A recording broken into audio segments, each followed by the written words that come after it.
Sebentar aja habis sholat, udah luangkan 5 menit gitu aja. Walaupun lewat YouTube, saya mengizinkan untuk siapapun melakukan ini. Bahasa syariat kitab Azaztukum sudah saya ijazahkan terhadap seluruh umat. Assalamualaikum warahmatullahi wabarakatuh. Para pemirsa yang dirahmati Allah Subhanahu wa taala, pada kesempatan kali ini kami akan menyajikan sebuah tausiah dari Kiai Haji Mukhlason Rosyid dari Mojokerto. Marilah kita sama-sama menyimak dan mendengarkan apa yang disampaikan oleh beliau. Apa yang dimaksud uzlah? Mengasingkan diri dari perkara-perkara yang bersifatkan makhluk. Mengasingkan diri dari perkara-perkara yang bersifatkan makhluk. Jadi bisa dikatakan jenengan sedo mati dikubur niku uzlah. Uzlahkanlah ruhaniyahmu di dunia ini, sebab selain Allah ilahun wahid yang kumaksud, bagi ruhaniyah itu tidak bermanfaat. Saya ulang, selain Allah ilahun wahid, Tuhan yang esa, bagi ruhaniyah itu tidak ada manfaatnya. Tetapi buat jasmaniyah masih ada manfaat. Bagaimana caranya uzlah saat di dunia ini? Miturut makalah Syekh Ibnu Athaillah di dalam kitab Hikam pasal 12. Nanti itu yang akan kita menjadi pembahasan. Tapi sebelum itu Bapak Ibu perlu diketahui bahwasanya kita disebut insanul kamil, manusia yang sempurna dibanding dengan makhluk yang lainnya. Kita ada jasmani,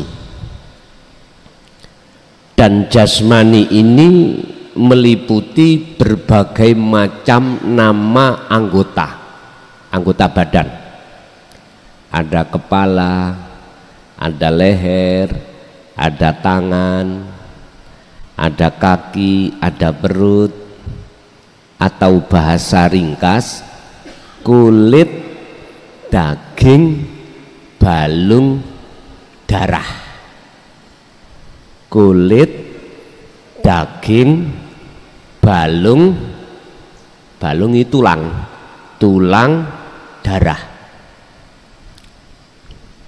Tapi kami tidak membahas kerana itu. Yang kubahas ini adalah arah ruhaniyah. Jasmani punya anggota manusia, ruhani juga punya anggota. Anggotanya ruhani adalah akal, nafsu. Boleh orang Jawa mengatakan akal itu sukma. Akal, ringkesnya itu akal, nafsu. Di dalam pembagian daripada nafsu ini ada berbagai nafsu, kelompoknya cuma dua, basyariyah dan basiroh. Basyariyah berarti mengajak terhadap ruh untuk bersukaria, untuk mengabdi, untuk menghambakan diri, untuk bercinta selain ilahun wahid, Tuhan yang esa. Udah, ini basyariyah. Beda dengan basiroh, di dalamnya juga punya anggota. Yang basiroh ini kebalikannya, justru mengajak ruhaniyah supaya menyembah, mengabdi, mengesakan pada Allah yang disebut ilahun wahidun. Ini ajaran mulai Rasul siapapun sampai detik ini,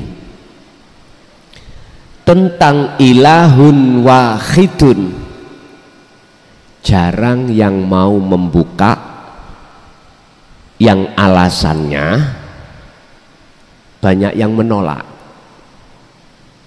Apalagi tahun-tahun sebelum 2014, sehingga beliau-beliau ini ketika menyampaikan itu di samping di tempat yang khusus juga dengan berbahasa kinayah atau isyarah. Beliau-beliau itu, Bapak Ibu hadirin, di dalam makalah ini khusus membahas tentang ruhaniyah. Urusan jasmaniyah nanti jenengan ikutkan untuk beruzlah, monggo. Yang jelas ini membahas khusus masalah ruhaniyah. Apa maksud dan tujuan diperintahkan untuk melakukan uzlah? Pertama, untuk membersihkan penghambaan ruhaniyah terhadap selain Allah. Wa may yakfur bit-taghut, barang siapa tinggalkan dan membersihkan selain Allah di dalam ruhaniyah kita, maka wa yu'min billah, maka dia akan beriman dengan benar, yang Rasulullah mengatakan imannya sudah ihsan. Itulah yang dimaksud wa yu'min billah, jenengan bisa untuk bertemu Allah yang disebut ilahun wahid. Bapak Ibu hadirin jamaah rahimakumullah, itu maksud dan tujuan. Sebab Allah sudah memberikan satu pernyataan atau peringatan terhadap kita lewat surat Az-Zumar ayat 54. Wa anibu ila rabbikum wa aslimu lahu. Lekaslah, hei ruh, kembali kepada Tuhanmu. Wa aslimu lahu, dan pasrahlah dengan benar terhadap Tuhanmu. Min qabli ayyatiyakumul adzab, sebelum datangnya satu kematian. Jikalau ini belum kita laksanakan berbentuk uzlah, summalatun sorun, maka ketika datangnya satu kematian, ruhaniyah ini enggak ada pertolongan. Padahal pertolongan satu-satunya di situ hanyalah dari ilahun wahid.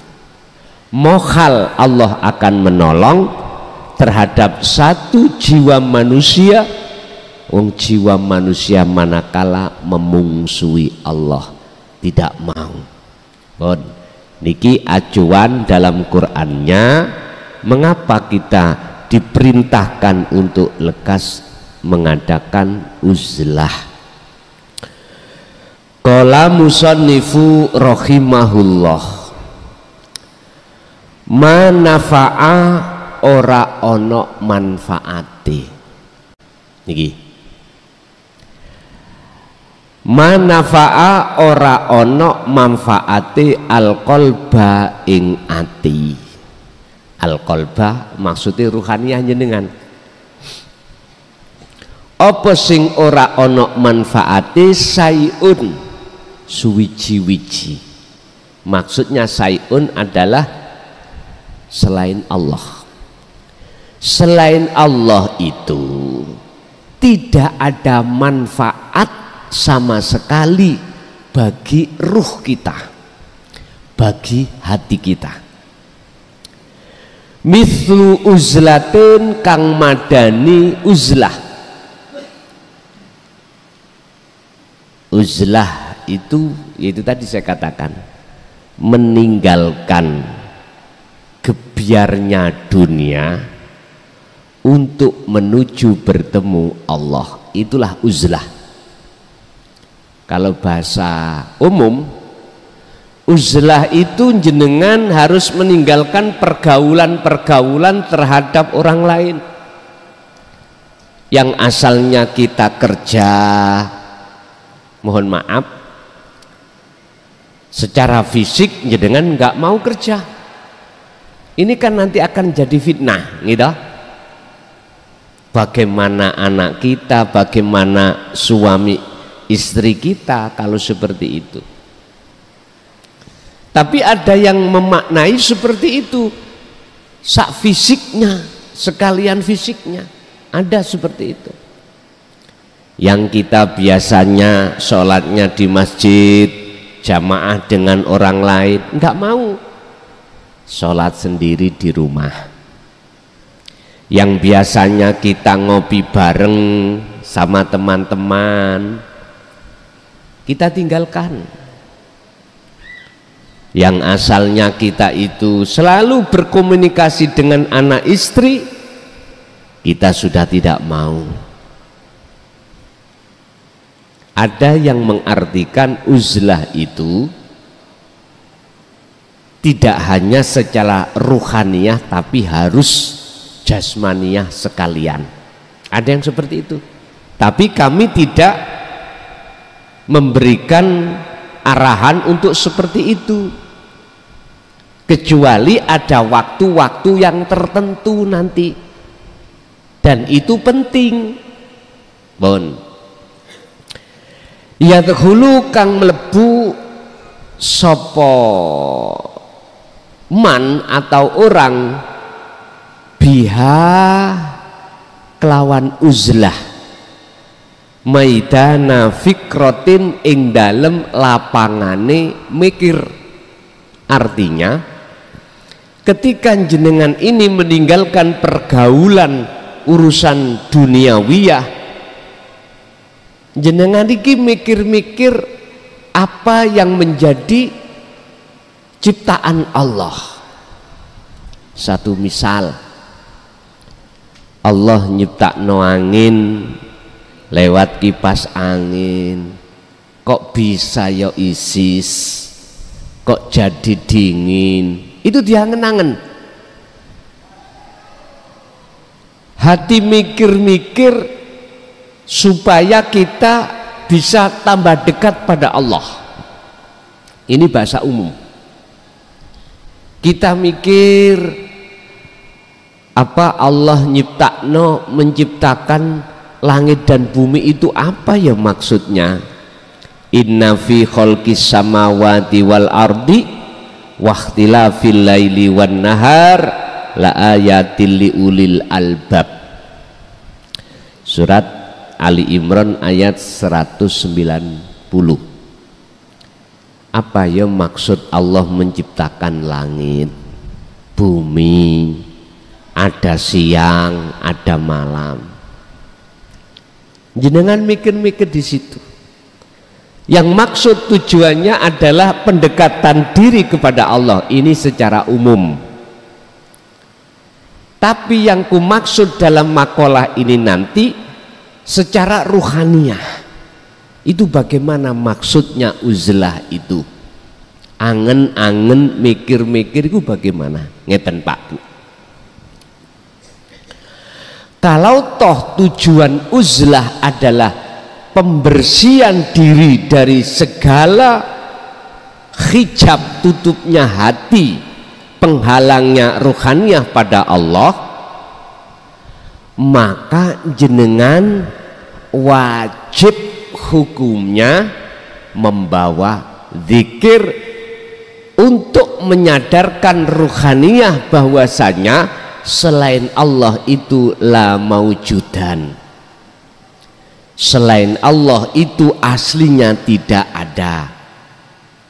Selain Allah maksudnya Allah ilahun wahid, yang esa itu selain Allah itu tidak punya daya upaya kekuatan apapun untuk memberikan rasa dingin, rasa panas, rasa isis, rasa ongkep, rasa kenyang, rasa lapar, nggak ada.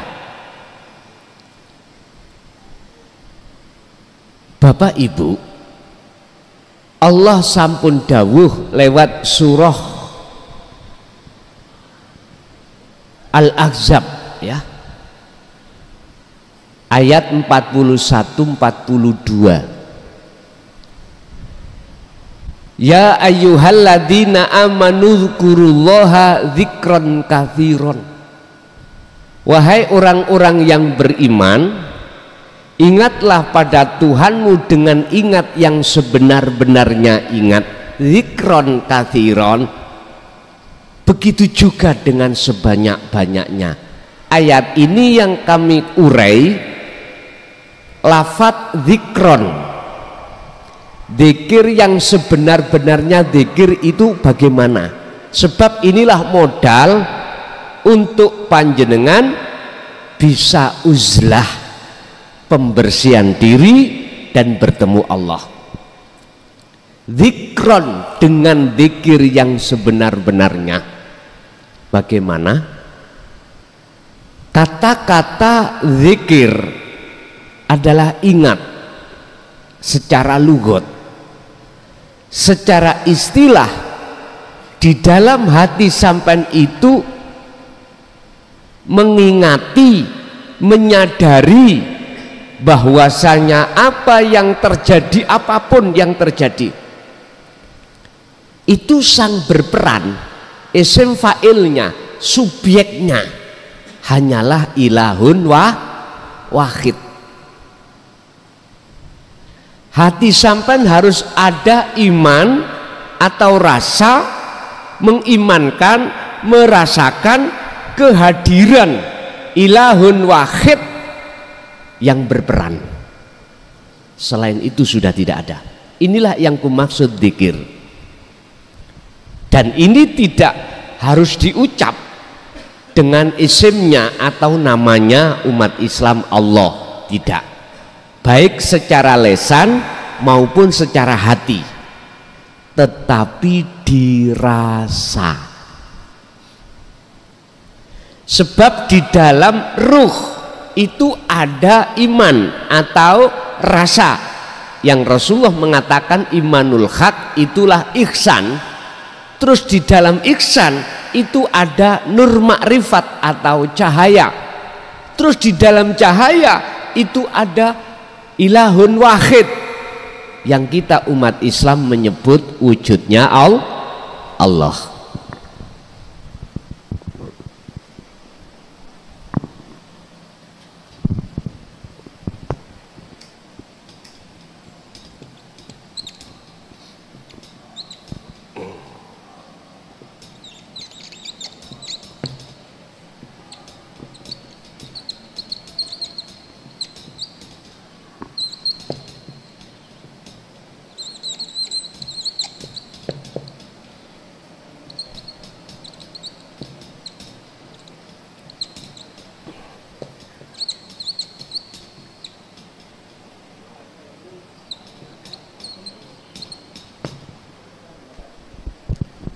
Ini kuncinya Pak. Sirruh itu melewati beberapa tahap.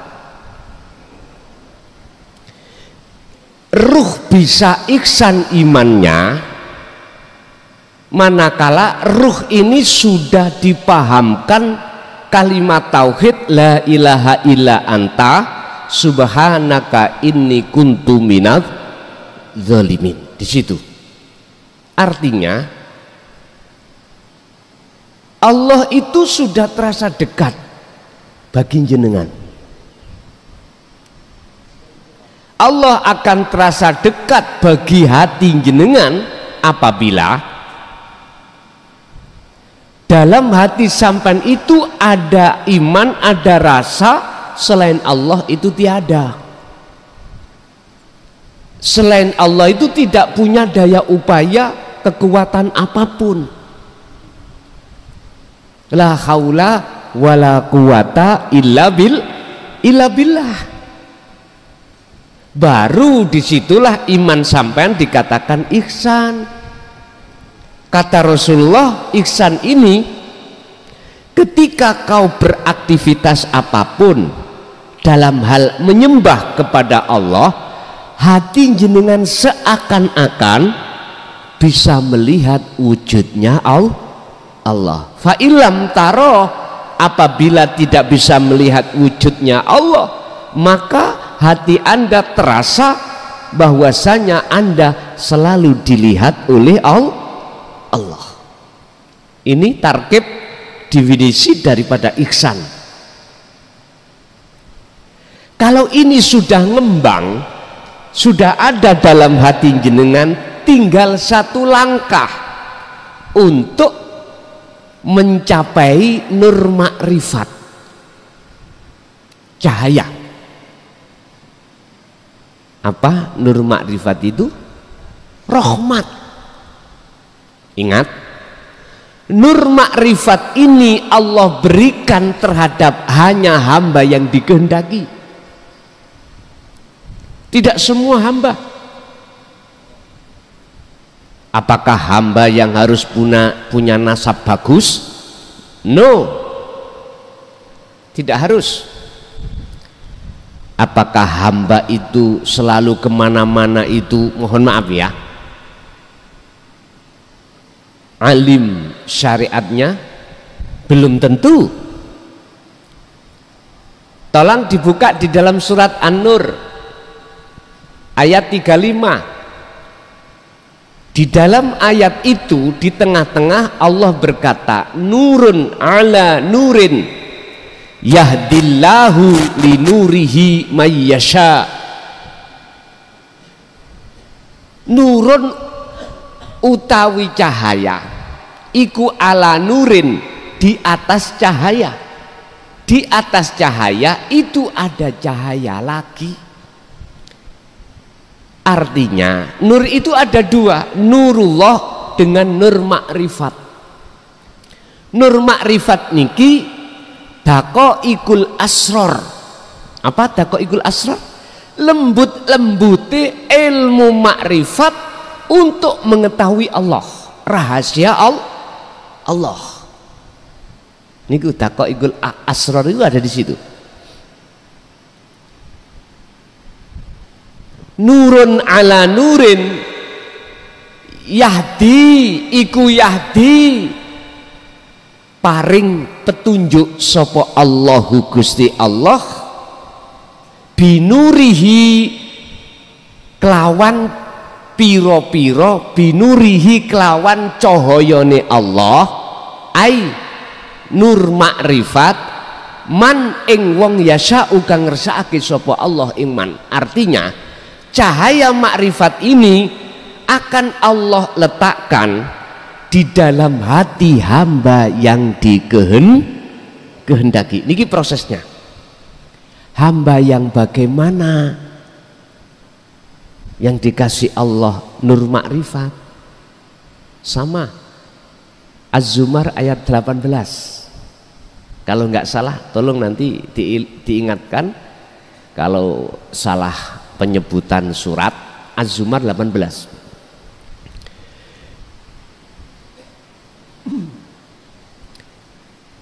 Di situ Allah berkata, alladzina yastami'unal qaula fayattabi'una ahsanahu.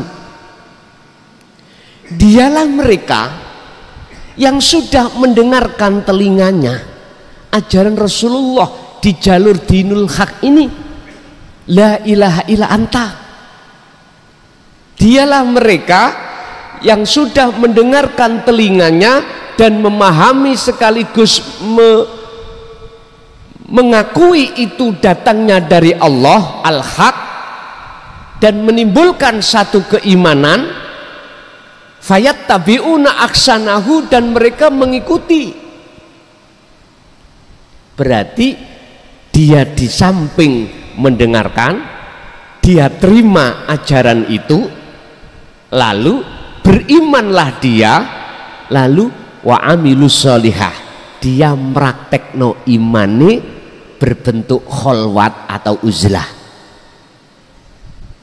Ini hamba yang dipilih, hamba yang dikehendaki. Ayat ini satu paralel dengan surat Ali Imran ayat 31. Ali Imran ayat 31. Allah berkata, katakan Muhammad, kul in kuntum tuhibbunallaha fattabi'uni yuhibbukumullah. Muhammad, katakan, jikalau cintamu ingin diterima oleh Allah dan kau dijadikan kekasihnya, fattabi'uni, kata Rasul, ikuti aku. Iki Quran. Kita kan enggak menangi Rasulullah, Pak nggih. Kita harus mengikuti tabi'ina sholihin, beliau-beliau yang mengikuti setia terhadap ajaran Rasulullah ini.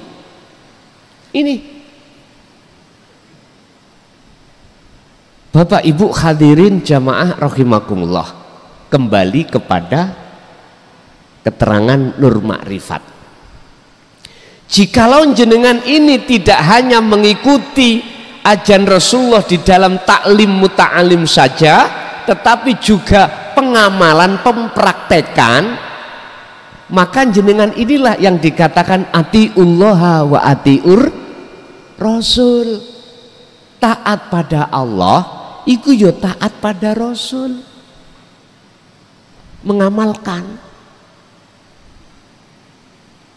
Lebih berbobot iman kita, Pak, beriman kepada Kanjeng Nabi, wahyu yang telah beliau terima, dibandingkan dengan para sahabat yang tidak beriman. Karena apa? Lebih berbobot kita enggak menangi zaman Rasulullah. Para waktu zamannya Kanjeng Nabi kan banyak seperti Abu Lahab, ya, Abu Jahal, enggak percaya toh? Ketemu Rasulullah enggak percaya kalau itu kebenaran dari Tuhannya. Lebih berbobot iman kita tidak menangi Rasulullah, tapi kita beriman kalau itu kebenaran datangnya dari Allah. Bapak Ibu, kalau sudah betul-betul diamalkan, lanjutnya ayat 31 tadi, ya, Ali Imran, yuhibbukumullah. Jenengan kan melakukan kholwat, praktek itu kholwat. Yuhibbukumullah, maka Allah akan menerima cintamu dan kau dijadikan sebagai kekasihnya. Alasannya apa? Karena hati kita sudah melepas cinta yang selain Allah. Iman kita sudah lepas dari iman yang selain ilahun wahid. Contoh tadi loh, Pak, ini kelengkeng. Jikalau ku makan akan mendatangkan rasa manis. Tadinya saya itu iman, manisnya datangnya dari makhluk kelengkeng. Sekarang tidak. Saya beriman, rasanya manis datangnya dari ilahun wahid. Mana ilahun wahidnya? Innallaha, sesungguhnya Allah iku bikulli syai'im muhit, melimputi atas segala hal apapun, termasuk kelengkeng. Ini bagi kita yang buta mata, buta hati kita, mata ruhaniah kita tidak tahu Pak kalau ada Allah, nggak tahu. Tapi bagi mereka, beliau-beliau yang sudah khalwat, sudah uzlah, sudah melaksanakan kewajibannya, maka yang tampak, yang nyata bukan kelengkengnya, tapi ilahun wahid. Yang nyata itu bahasa umat Islam, sing nyoto wujudnya Allah. Inilah uzlah. Dan ini bisa dilakukan, tidak harus jasad itu meninggalkan keluarga, meninggalkan kerja, meninggalkan, enggak toh Pak? Enggak usah. Sebab di dalam pekerjaan siapa yang menggerakkan jenengan? Allah. Mengapa Allah kita temui di tempat yang sepi aja? Allah juga di tempat ramai. Allah jadi di dalam istri, di dalam suami, di dalam anak, di dalam seluruh bikulli syai'im muhit, apapun. Ini bisa akan terjadi pertemuan ini manakala jenengan itu sudah memegang dzikir sirul asror. Titik. Memang sengaja dzikir ini tidak disampaikan di tengah syariat atau thariqah, karena ini ruangannya di ruangan la ilaha illa anta, hakikat menuju makrifat. Bapak Ibu, lalu ketika saat jenengan ini sudah meninggalkan iman selain daripada ilahun wahid, disitulah Pak nur makrifat itu, rahmat itu didatangkan atau dinyalakan dalam hati jenengan. Wa ma arsalnaka Muhammad, aku tidak mengutus kau ke dunia illa rahmatan lil alamin. Ini karakter, sifat, tabiat beliau itu Pak, selalu membimbing umatnya untuk wa anibu ila rabbikum, untuk berakhlak ilahiyah, ruhaniyahnya itu, untuk berbudi luhur. Sebab siapapun kita kalau sudah masuk menjadi ruhaniyah yang berbudi luhur, tidak mudah menyalahkan orang lain. Akhirnya rukun terus. Bahasa Maduranya rukun itu apa Pak? Rukun, akor, ya.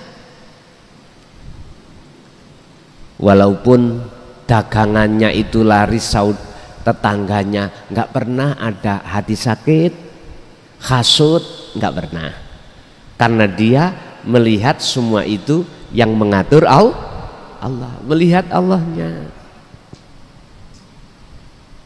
Melihat tetangga kita itu bisnisnya lancar, malah bersyukur, tidak sakit hati, gak sirik, gak iri, ndak ada.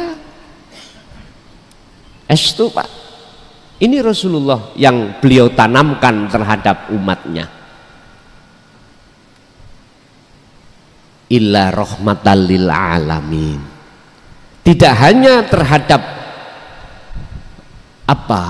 makhluk manusia, juga terhadap makhluk selain manusia. Adi ngalamin itu menyangkut tidak hanya manusia saja, seluruh makhluk. Jadi Rasulullah menjadi rahmat bagi seluruh makhluk segenap alam.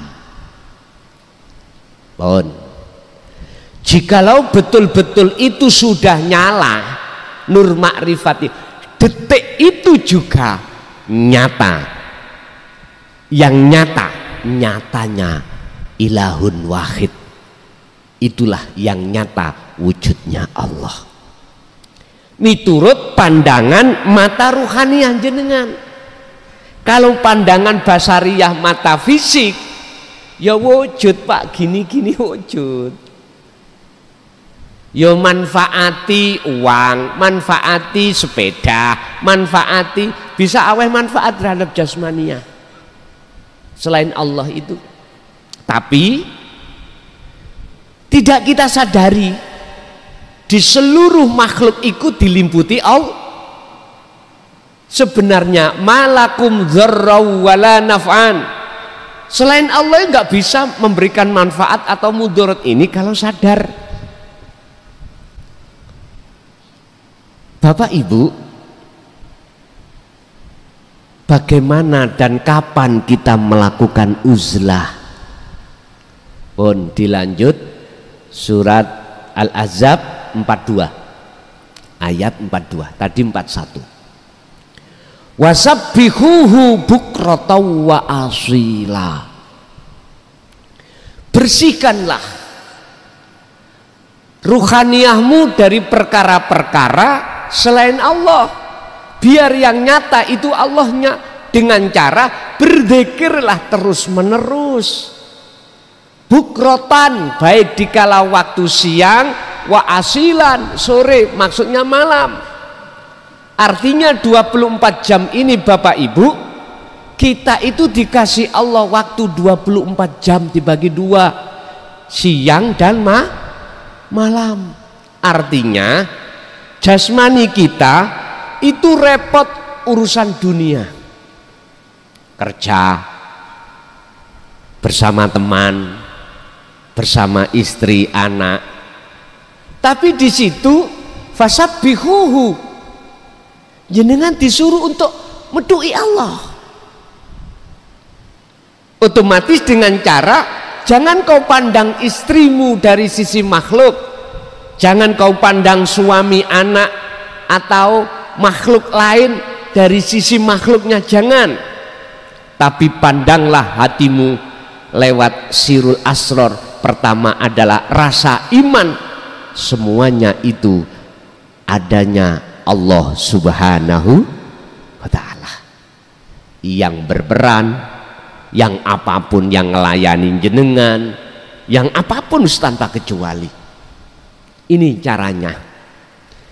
Sering-seringlah hati jenengan ini untuk mengasah zikir rasa. Pun itu.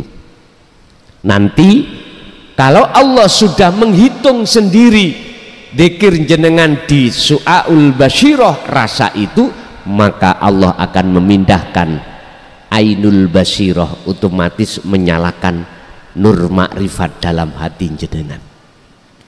Itu harus jenengan lakukan ketika saat jasmani repot dan atau jasmani lebih-lebih tidak repot, berarti malam jenengan istirahat. Dalam ayat lain, wa minal laili fasjud lahu fasabbihu lailan tawilan, Al-Insan 26. Nyun sewu, kalau malam jangan tedung blekok. Ngaten, bangun sana sholat sunnah, lalu tawasulan, wasilah pada orang tua kita sebut sebagai kakek, nenek. Bahasanya sederhana aja, khususon pada orang kedua orang tua saja saya sampak ke atas Al-Fatihah, kan nggak tahu namanya. Udah, Allah gak mungkin keliru lagi loh. Udah, lagi terhadap kekasih Allah, khususon semua kekasih Allah, Al-Fatihah. Udah, yang mati, yang sudah mati atau belum, semua dapat. Habis itu duduklah. Alladzina yadhkurunallaha qiyaman wa qu'udan wa 'ala junubihim. Jikalau nggak bisa duduk, berbaringlah. Kita mau duduk, punggung ini sakit Pak, nggak kuat karena sudah berumur. Berbaring nggak apa-apa. Terus prakteknya bagaimana? Udah, kepala ini jenengan lepaskan urusan dunia. Caranya bisa lepas, hati jenengan masuklah di dalam zikir rasa lewat napas. Napasnya keluar masuk toh, keluar masuk. Hati jenengan harus merasakan ilahun wahid di situ yang mengeluarkan dan memasukkan. Nanti urusan sampai dipindah alam jangan takut, karena memang itu proses. Inilah Pak, Anda belajar masuk di alam fana, artinya alam ketiadaan selain Allah. Nanti jikalau ini kalau bahasa syariat bisa dikatakan mati ini. Bertemu Allah itu syaratnya harus mati. Faktulu anfusakum. Matilah dirimu dulu. Matikan. Artinya pengakuan-pengakuan diri kita yang bisa tadi makhluk, lepaskan. Udah, nanti apa yang terjadi ya sudah. Wa aslimulahu, pasrahlah kepada Allah. Jangan ada yang takut. Ingat, kematian itu apabila belum waktunya datang, yo belum mati. Kalau sudah datang mesti mati. Jangan tiru-tiru yang lain. Yang lain itu gimana? Takut, nggak bisa kembali. Akhirnya dia batalkan. Jangan. Kalau memang takdir Allah jenengan waktunya mati di situ, ya dikubur. Gak gitu dah. Enak jenengan waktu mati dalam keadaan jenengan menghadap Allah.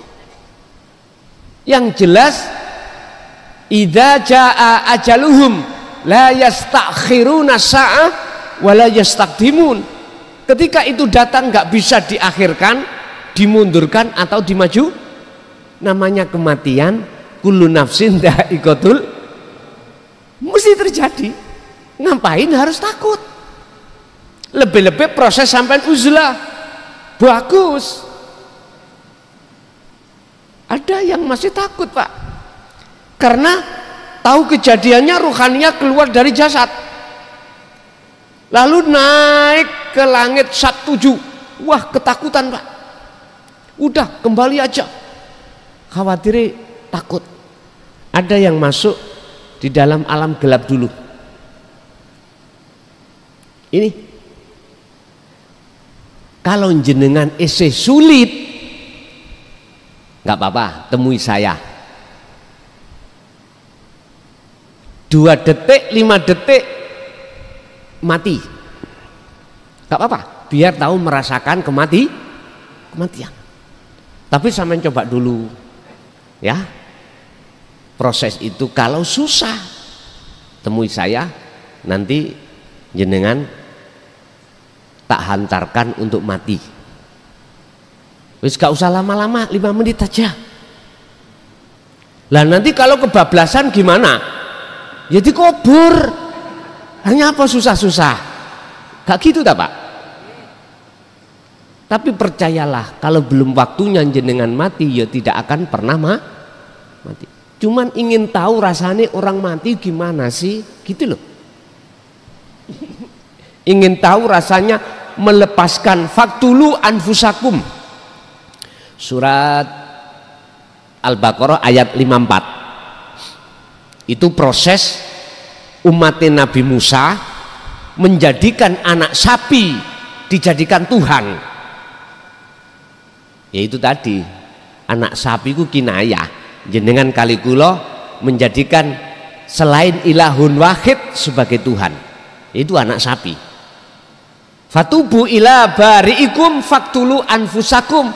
Udah, sudahi imanmu yang seperti itu, bertobatlah kepadanya dengan cara faktulu anfusakum, matikanlah dirimu. Bukan bunuh diri loh Pak ya, matikanlah keakuanmu sebagai makhluk yang bisa ini, bisa itu, punya ini, punya itu, lepasan. Nanti itulah ruh akan masuk di dalam alam kefanaan. Udah jenengan nanti lalai dengan istri, lalai dengan anak, wis lalai segala-galanya, nikmat banget di situ. Tetap sampai coba, nanti kok ya susah, temui saya, nggak apa-apa. Berdua nanti tak bimbing untuk masuk di itu. Tapi aku minta jangan yang gemuk-gemuk loh ya. Nek gemuk nanti junjungannya abot. Yang kurus-kurus mawon, yang kurus-kurus saja. Yang gemuk wetenge gede, waduh, nggak mampu kula nanti. Jagani apa jagani itu? Hah?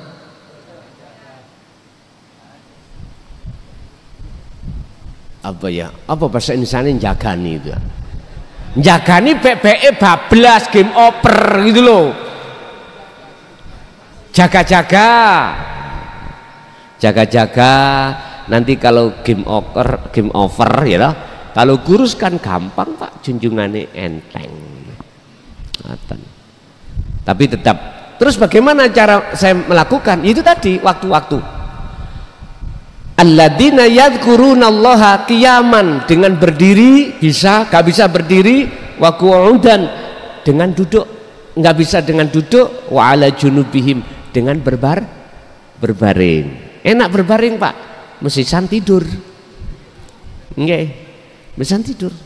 Loh, ini penting Pak, dan ini menurut saya wajib kita melakukan uzlah ketika saat di dunia, yang fungsinya adalah membersihkan wasabbihuhu bukrata wa asila, membersihkan ruhaniyah ini.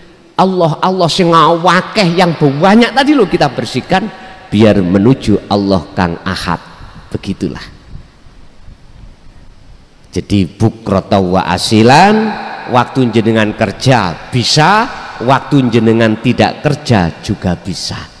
Dan atau sedilut sebentar aja habis sholat, udah luangkan 5 menit gitu aja, udah diem, lepaskan seluruh urusan-urusan di dalam otak kita. Caranya ini akan bisa lepas manakala ruhaniyah jenengan masuk di dalam nafas itu. Nafas gak usah ditahan Pak, biar keluar dengan sendirinya, masuk dengan sendirinya sesuai dengan iramanya. Hati sampean aja merasakan kehadiran ilahun wahid yang ada di dalam itu. Udah, nanti jenengan diperjalankan bagaimana? Umpama ini Allah sudah memperjalankan, walaupun 5 jam terasa hanya 5 menit. Terasa 5 menit atau sebentar, gak terasa. Padahal hitungan waktu dunia itu kita lihat 5 jam, tapi terasa bagi Anda hanya sebentar. Dan itu perlu dan penting. Makanya walaupun lewat YouTube saya mengizinkan untuk siapapun melakukan ini. Bahasa syariat kitab Azaztukum sudah saya ijazahkan terhadap seluruh umat. Bon, terserah. Nek kurang paham bisa komunikasi lewat WA saya atau nomor telepon saya, dan atau langsung ketemu saya. Kalau jenengan ketemu sewaktu-waktu ning kantor itu luwih gampang. Kalau ingin gayeng atau lebih lama ya hari Sabtu aja, mulai jam 4 sore sampai malam. Enak. Bon, Bapak Ibu, tak simpulkan materi pada malam hari ini. Lekaslah jenengan beruzlah di dunia ini pada Allah dengan cara baik di tempat ramai ataupun di tempat yang tidak ramai, sepi. Lakukanlah zikir sirul asrar, biar bisa sampai pada dzikir fana'ud dzikri la ilaha illa ana. Itulah kemakrifatan. Alhamdulillahirabbil alamin. Demikianlah tausiah dari Kiai Haji Mukhlason Rosyid, yang mana beliau adalah pengasuh Pondok Pesantren Jaya Baru yang terletak di daerah Mojokerto, Jawa Timur. Tepatnya yaitu ada di Kecamatan Bangsal, Desa Sumber Tebu, Jalan Perjuangan, Desa Glonggongan atau Dusun Glonggongan. Beliau adalah ulama sufi, ulama tauhid yang mengajarkan ilmu-ilmu tauhid dan tasawuf, yang mana dalam ilmu ini juga berkaitan dengan ilmu leluhur Jawa yang mengutamakan ajaran kebatinan atau ilmu ruhani, yang pembahasannya tentang ranah ruhani, bukan ranah syariat atau ilmu luar. Ilmu tasawuf dan tauhid ini adalah ilmu yang bertujuan supaya seseorang bisa mencapai ma'rifatullah atau makrifat kepada Allah, atau biasa disebut oleh orang-orang Jawa yaitu ilmu sejati atau ilmu hakikat. Pada zaman Wali Songo, ilmu ini juga diajarkan oleh Sunan Bonang dan Sunan Kalijaga, yang salah satunya terkenal dengan ajaran Sangkan Paraning Dumadi, yaitu asal-usul manusia dan tujuan hidup manusia yang asalnya dari Allah akan kembali juga kepada Allah Subhanahu wa ta'ala. Dan ilmu tasawuf tauhid ini mengajarkan supaya manusia tidak tersesat nantinya. Tahu sejatinya diciptakan itu harus bagaimana, dan ketika sudah meninggal dunia harus ke arah mana jalannya. Semoga apa yang disampaikan oleh beliau Al-Mukarram Kiai Haji Mukhlason Rosyid benar-benar bisa memberi penerangan bagi kita yang buta akan pengetahuan dan gelapnya perjalanan kita untuk menempuh ke jalan Allah Subhanahu wa ta'ala. Demikian, semoga bermanfaat. Wa'afu minkum. Wassalamualaikum warahmatullahi wabarakatuh.